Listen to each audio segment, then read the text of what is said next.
Alors, faut-il vivre en couple ou faut-il être célibataire?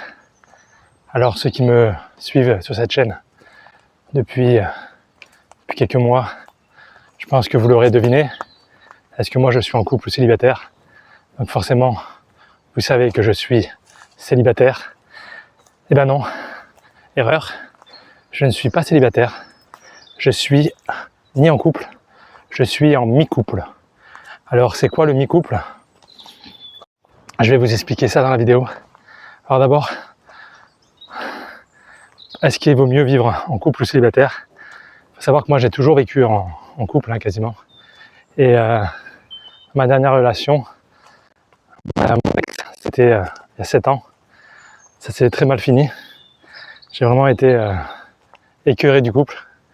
Et je m'étais dit, c'est terminé, je resterai toute ma vie célibataire. Donc un peu comme toutes les chaînes YouTube de masculinistes, où on te dit la pilule rouge, terminé, les femmes c'est le démon, c'est le diable. C'est des Micheline qui vont piquer ton argent, elles pensent qu'à leur gueule, etc. Donc j'ai eu ce côté-là un peu pendant mes 1 an de célibat. Et je m'étais dit plus jamais. Maintenant je vais profiter de la vie. Et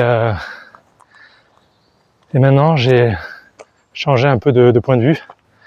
Je me suis rendu compte que les histoires éphémères, c'était pas comment dire, super épanouissant. Moi j'ai un profil qui aime avoir très peu de relations, j'ai très peu d'amis. Je crois que j'ai qu'un seul ami d'ailleurs. J'ai qu'un seul ami. J'ai une seule chérie. Et j'aime les relations profondes et peu nombreuses. Donc j'aime bien créer des liens comme ça. Le problème c'est que quand tu es célibataire, créer des amitiés comme ça ne m'intéresse pas. Pour moi, c'est soit c'est une relation intense, on partage tout, on peut se confier, etc. Les discussions légères, les discussions pour ne rien dire, ça m'intéresse pas. Alors après, on peut avoir des amitiés spécifiques dans des domaines particuliers, pourquoi pas. Moi, c'est pas trop mon truc non plus. J'aime bien rencontrer des gens avec qui je m'entends bien sur à peu près tous les sujets. Donc, le célibat, en vrai, ce que j'ai remarqué, c'est que le célibat, c'est bien pour les gens qui sont, j'ai envie de dire, forts intellectuellement, forts psychologiquement. Le couple, c'est quand même une stratégie de faible, je le reconnais. Je suis admiratif des gens qui arrivent à être célibataires. C'est quand même une capacité assez forte. J'en suis pas encore là. Alors je pense que je pourrais, mais je serais pas aussi heureux que d'être en mi-couple.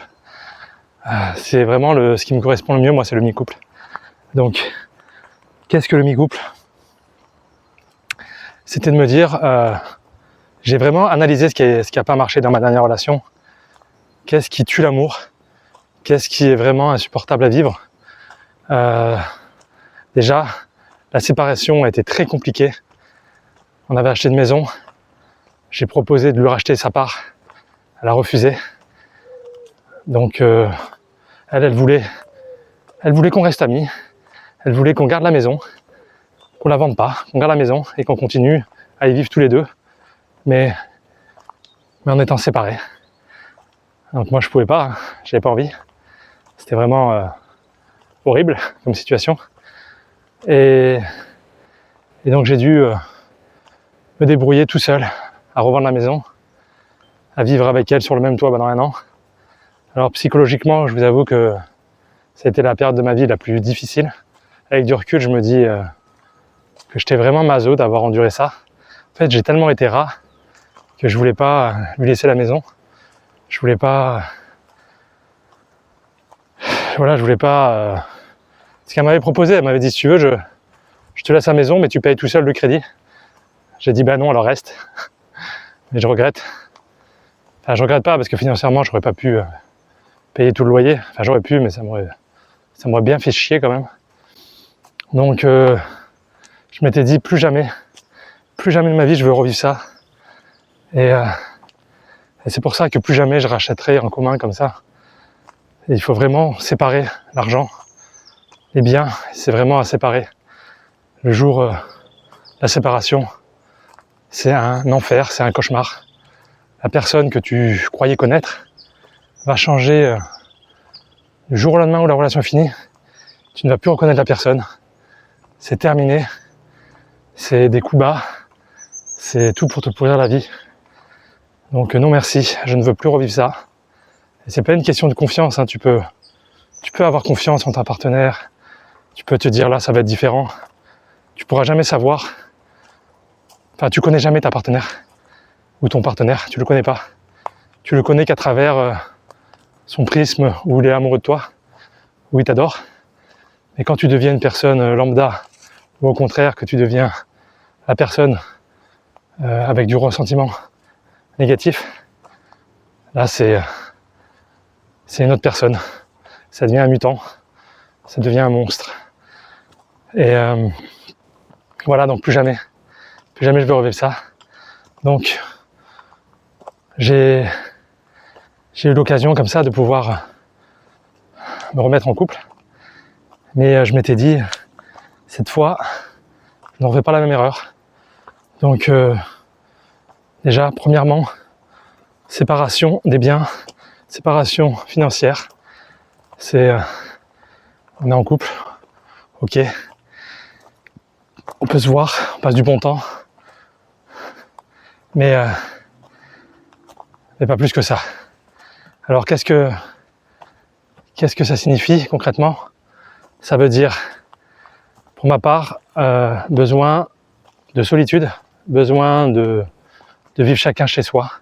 Donc chacun chez soi, chacun va chez lui. Alors dans l'idéal, vivre entre pas plus de, bon il faut pas plus qu'il y ait d'1 heure de route, hein, sinon ça va être compliqué. Donc nous on vivait à 30 minutes l'un de l'autre. Donc 30 minutes c'est parfait. Ça permet de se voir de temps en temps. Donc moi le rythme que j'ai trouvé, qui me correspond, c'est la semaine chacun chez soi et le week-end on se retrouve. L'avantage c'est que le week-end on passe des bons moments, on rigole, on est content de se revoir.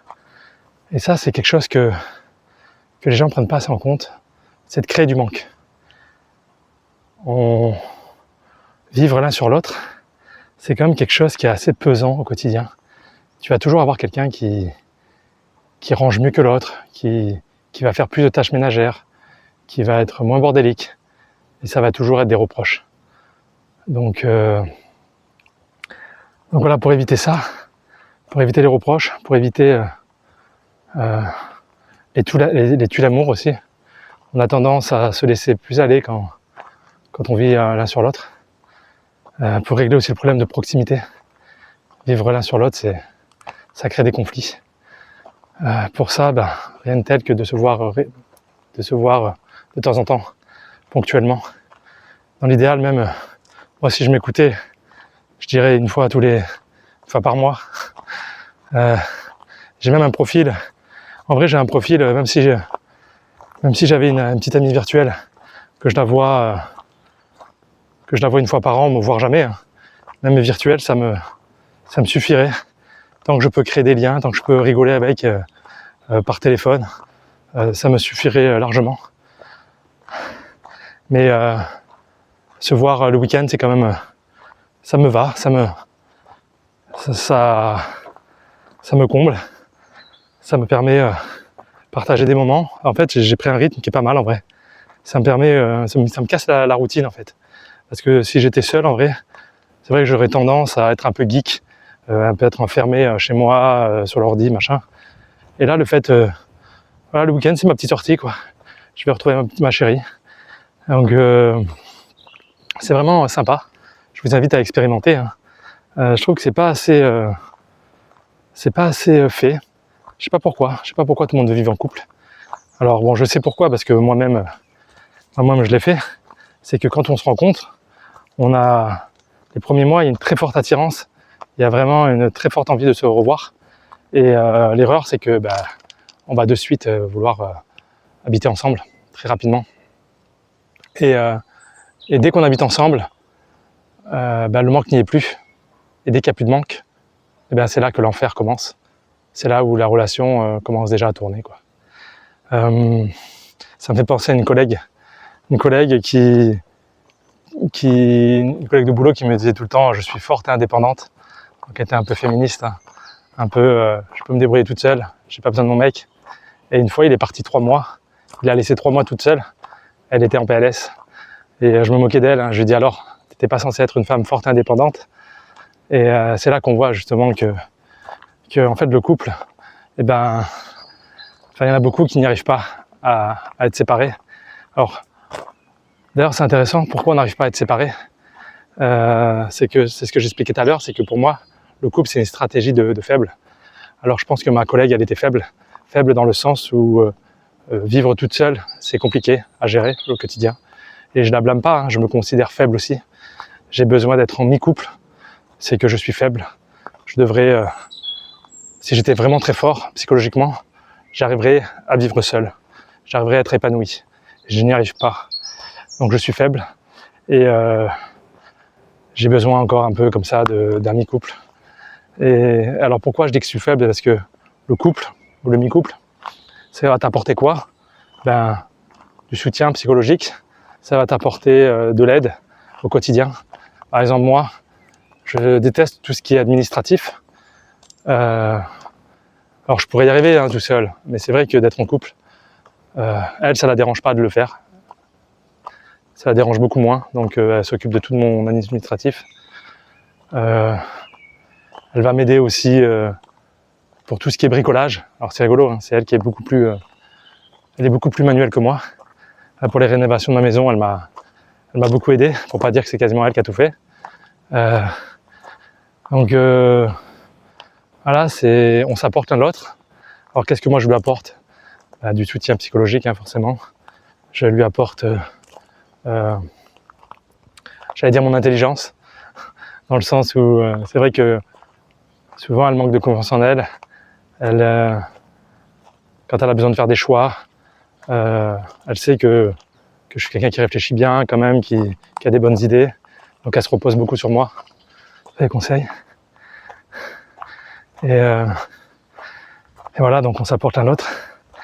Et c'est vraiment ce qui est important dans le couple, c'est de pouvoir s'apporter l'un l'autre.